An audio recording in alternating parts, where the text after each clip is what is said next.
दो नाक के सुराख, एक मुंह और दो मलमूत्र का रास्ता, ये शरीर के 9 दरवाजे हैं। सबसे पहला दरवाजा गुदा चक्र आता है। गुदा चक्र में गणेश जी वास करते हैं। गणेश जी वहां के मालिक हैं।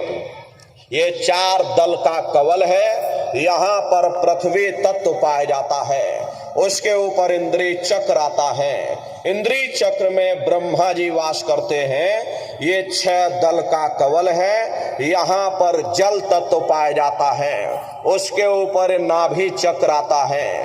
नाभि चक्र में विष्णु जी वास करते हैं। ये 8 दल का कवल है। यहाँ पर अग्नि तत्व पाया जाता है।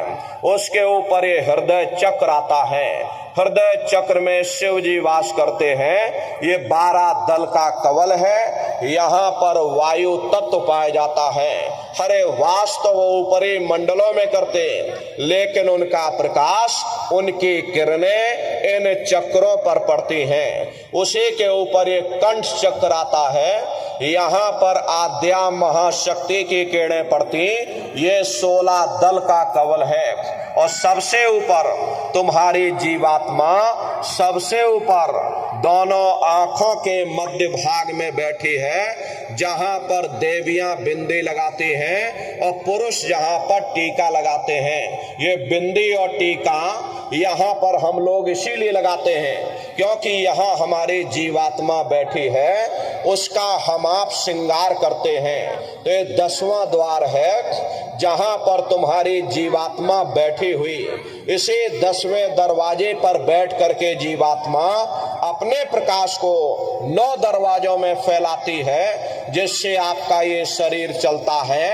आपके हाथ, आपके पैर चलते हैं। जब आप भजन करोगे, घंटे शंख की आवाज को सुनोगे, तो उस आवाज में चुंबक है। वो आवाज आपको अपनी ओर खींचेगी और जब खिंचाव होगा तो जीवात्मा का फैला हुआ प्रकाश 9 दरवाजों से सिमट करके यही 10वें दरवाजे पर इकट्ठा हो जाएगा। और जैसे ही यहाँ पर इकट्ठा हुआ, तुरंत शब्द जीवात्मा को खींच करके इस शरीर से बाहर कर देगा। फिर आप अपनी आंखों से देखिएगा, ये हमारा शरीर ये है और हम ये खड़े। आप अपने शरीर से अलग हो जाओगे। जैसे चिड़िया होती है, चिड़िया घोंसले से निकल करके आसमानों की उड़ान भरती है, शाम को फिर अपने घोंसले में आ जाती। ऐसे ही तुम्हारी जीवात्मा इस शरीर रूपी घोंसले से निकल करके ब्रह्मांडों की सैर करेगी, देवी देवताओं के दर्शन करेगी, राम और कृष्ण के दर्शन करेगी और घूम करके फिर अपने शरीर रूपी घोंसले में वापस चली आएगी।